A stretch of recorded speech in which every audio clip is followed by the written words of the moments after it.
Palavra do coração de Deus para o seu coração, com o pastor Jefferson Estrada. Hoje, dia 9 de julho de 2024, estamos ao vivo pelo Facebook, estamos ao vivo pelo Instagram, estamos ao vivo pelas redes sociais, para que você possa, junto conosco, compartilhar deste pão vivo que vem do céu. E hoje eu quero abordar alguns assuntos importantíssimos que os nossos inscritos, aí o pessoal do canal sempre tem comentado, tem pedido para a gente falar.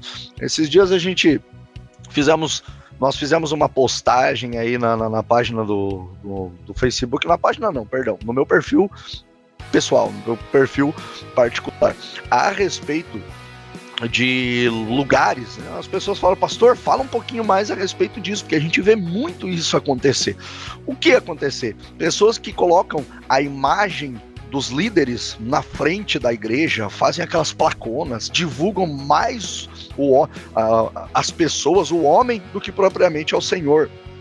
Quando as escrituras dizem que nós devemos diminuir, o Senhor crescer, é Ele que deve ser exaltado. Hoje, queridos, é muito triste o que nós temos visto. Nós temos visto, infelizmente, pessoas exaltando homens, exaltando mulheres, exaltando pessoas, fazendo da igreja um festival de talentos. E não é errado nós utilizarmos os dons, os talentos que Deus nos deu, quer na pregação, no ensino, no louvor, na adoração, mas todas as coisas devem ser para a glória dele, porque dele, por ele e para ele são todas as coisas.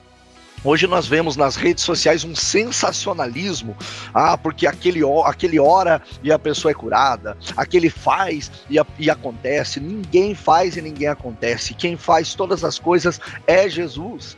E talento, dom, queridos, não significa propriamente a aprovação de conduta. Nem tudo que a terra aplaude, o céu aprova. Então nós temos que tomar muito cuidado a respeito dessas coisas, amém? E hoje também, a pedido de alguns inscritos, eu quero explanar um pouquinho a respeito de um versículo que é distorcido muitas vezes, tá? Então, quem já ouviu falar que está escrito na Bíblia: mas está escrito, pastor, que os humilhados serão exaltados? Será mesmo verdade? Será que realmente é isso que a Bíblia diz? Será que é realmente isso que as Escrituras falam? Não é bem assim não, meus irmãos. A expressão os humilhados serão exaltados, ela é muito conhecida e utilizada no meio cristão, no meio evangélico, mas pouco compreendida à luz da Bíblia. Muitos pensam que quando são humilhados ou ofendidos por outras pessoas, então aí eles serão exaltados por Deus. Mas a Bíblia nos mostra uma abordagem completamente diferente acerca de humilhação e exaltação. Vários textos bíblicos ensinam que Deus rejeita o orgulhoso, aquele que tem orgulho, mas concede favor a quem é humilde. A pessoa que a si mesmo se humilha, reconhece que Deus é infinitamente superior a ela própria e por isso não pode agir com altivez e presunção perante ele, nem diante dos seus semelhantes, dos seus irmãos, do próximo. Em Lucas 18, do 9 ao 14, Jesus ele conta uma parábola para ensinar sobre o problema da arrogância daquele que se auto-justifica e se exalta, o religioso, o fariseu, né? E o contraste com um pecador publicano que se reconhece como tal e é justificado pelo Senhor por reconhecer que é pecador e que é falho. Amém? A história narrada não nos fala sobre uma exaltação perante homens, mas sobre a justificação e perdão diante de Deus. Conforme Jesus ensinou, quem se exalta será humilhado e quem se humilha será exaltado. Nós precisamos aprender com o exemplo de Cristo, que a si mesmo se humilhou e se fez servo obediente até a morte mais humilhante, morte de cruz. Portanto, não são os humilhados que serão exaltados. Lucas 14:11, para encerrar isso aí, pois todo o que se exalta será humilhado, e o que se humilha será exaltado. Não é aquele que é humilhado, não é aquele que... E infelizmente, queridos, hoje nós temos vivido uma geração que aponta sempre a culpa ao próximo. Sempre a culpa é da circunstância, a culpa é do irmão, a culpa é daquilo que está vivendo, a culpa é das pessoas, a culpa é do chefe, a culpa é do pastor, a culpa é do cônjuge, a culpa é dos filhos, a culpa nunca assume a responsabilidade. Nós vivemos uma geração que não assume as suas responsabilidades. Às vezes eu converso a respeito disso com alguns irmãos e a gente sempre fala dessas narrativas, né? Hoje eu vejo uma geração que não faz uma terapia, mas tem 50 milhões de frases da psicologia prontas, sabe? Ou seja, não olha para si mesmo, não trata o seu interior, não deixa Deus tratar o seu interior, mas tudo o que acontece utiliza frases áureas. Eu não aceito menos do que eu mereço. Não, eu não posso me sujeitar a isso. Eu não vou me deixar. E na realidade, não assume a sua responsabilidade. A maior parte das pessoas hoje não assumem que ela está sendo tóxica, que ela está sendo errada, que ela está aplicando de uma forma errada a sua conduta, está fazendo coisas que não agradam a Deus e precisam ser alteradas, modificadas, lavadas pelo Espírito Santo de Deus. E aí entra esse folclore psicológico, né? E a psicologia é tremenda. Eu tenho amigos, amigas, psicólogos e psicólogas, e isso é maravilhoso, principalmente quando esses profissionais têm o temor do Senhor e são instruídos por Ele. Faça terapia, se você puder, faça.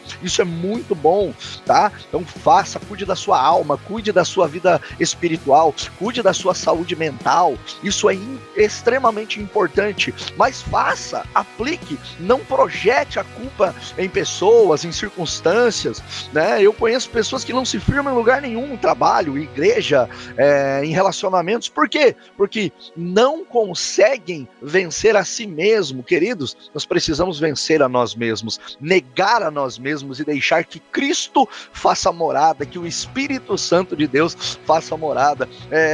Esses dias o Espírito Santo tem martelado no meu coração para falar a respeito desses folclores gospel que estão incutidos na nossa cultura cristã, na cultura evangélica. Queridos, nós precisamos abandonar essas práticas. A gente fala tanto de idolatria, a gente fala tanto de amuleto, mas a gente vê isso no meio cristão, pessoal usando o óleo consagrado, o óleo da unção. Gente, não existe óleo ungido, tá? Óleo ungido é como falar água molhada, não existe óleo ungido, e óleo é para ungir enfermos, tá? O óleo da unção é para despedaçar o jugo. Óleo não é um amuleto que você vai fazer tudo com óleo, tudo você vai passar o óleo e daí vai ser uma água benta ali que vai resolver todos os problemas. Não! Quando nós fazemos isso, nós estamos equiparando a idolatria, nós estamos utilizando isso como um amuleto, essa ferramenta como um amuleto, e tá errado. Tá errado. Esse folclore, essas coisas têm contaminado o povo cristão. O povo cristão, perdão.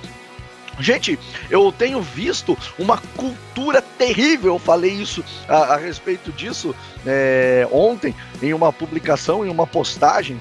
Esse negócio de escravidão espiritual. Olha, você está aqui, então você é minha ovelha. Tudo que você precisar fazer, você tem que pedir autorização para mim. Cada passo que você der, irmãos, pastor não é proprietário de ovelha. Igreja não é proprietário de ovelha.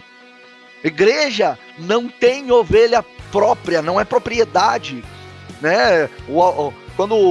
Quando Jesus ele indaga Pedro e diz: Pedro, tu me amas? Sim, eu te amo, Senhor. Então apacenta as minhas ovelhas. As ovelhas do Senhor, as ovelhas são dele. Portanto, queridos, eu vejo pessoas que às vezes a ovelha vai lá, falta um culto, quer arrebentar, tá no meio. Ah, porque você faltou o culto. Uma religiosidade desenfreada. Gente, as pessoas também têm a sua vida pessoal. É claro que não pode deixar esfriar e tem que sim ter uma frequência de culto, mas podem. Por que não viajar? Por que não sair com a sua família? Por que não ter o seu lazer? E aí vira essa opressão, vira um sistema religioso, não pode faltar, não pode se ausentar um dia sequer, sabe? Esta opressão de, não, você não pode ir na igreja tal, você não pode visitar a igreja tal, você não pode ouvir outro pregador, porque eu sou o seu pai espiritual, eu sou a sua cobertura espiritual, biblicamente não existe, gente. Nossa cobertura é Deus. Existem, claro, os pastores que oram pelas nossas vidas, que intercedem pelas nossas vidas e nos conduzem. Qual é o papel do pastor? É conduzir as ovelhas, é ensinar os princípios bíblicos, seguir com elas.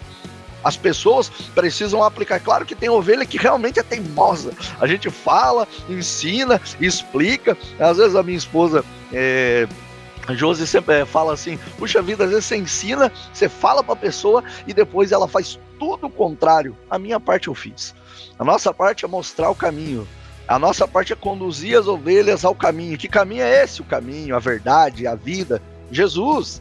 E trilhar é com elas. A gente não pode pegar as pernas delas e caminhar por elas. É elas que tem que fazer isso, sabe? E depois vão colher os resultados da sua fidelidade ou da sua infidelidade, da sua obediência ou da sua desobediência.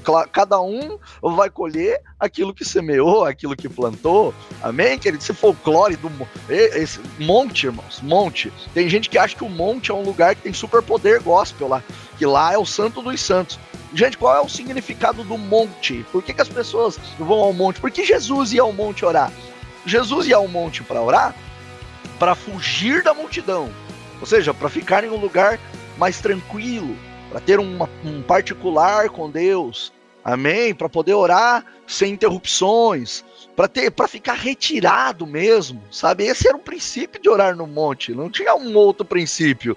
Hoje as pessoas vão no monte mais para profetizar, para pregar em oração do que para qualquer outra coisa, do que para falar em particular. E aí tem aqueles folclores, aquelas coisas que, olha, porque se você orar no monte não é brincadeira, irmãos, tá? Orar no monte não é para qualquer um, irmão. Orar não é brincadeira. Falar com Deus não é brincadeira. Você tá falando com o teu pai, você tá falando com o Criador de todas as coisas, você tá falando com Deus. Orar no monte, orar no teu quarto de oração, orar na rua, orar onde você estiver não é brincadeira. É orar. Tem que ser feito de uma coisa séria, tem que ser feito de uma maneira séria. Agora, as pessoas dramatizam isso e mistificaram, olha que misticismo, porque se você for no monte e não estiver ali em constante consagração, o diabo vai se manifestar.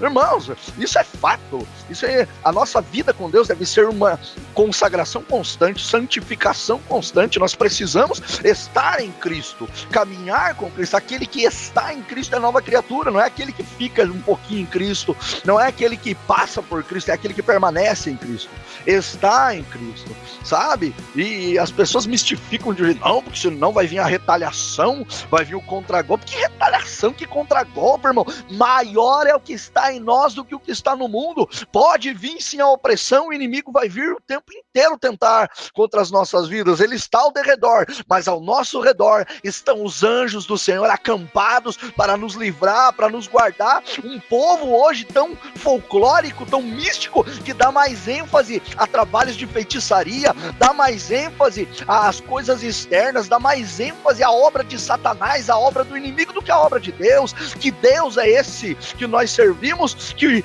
a gente teme mais ao inimigo do que a Deus. O nosso Deus é poderoso. Eu vejo, gente, eu fico abismado quando eu vejo essas lives de pessoas pedindo Pix para revelar, gente, não é, que bando de cartomante gospel é esse? Para de ir atrás de revelação. A maior revelação continua sendo a Bíblia, as escrituras sagradas. Eu vou naquela igreja lá porque lá Deus revela. Que se Deus quiser falar contigo, ele vai falar onde você estiver, meu irmão. Ele vai falar onde você estiver, meu irmão. A maior revelação é a palavra. Pastor, ora por mim, porque eu quero ver o que Deus fala para mim. Não é leitura de mão, não, irmão. Sabe? Eu fico indignado, sim, porque as coisas estão completamente distorcidas. Que evangelho nós estamos vivendo?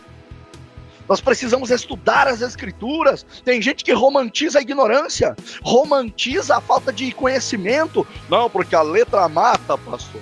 A letra mata, está falando da lei.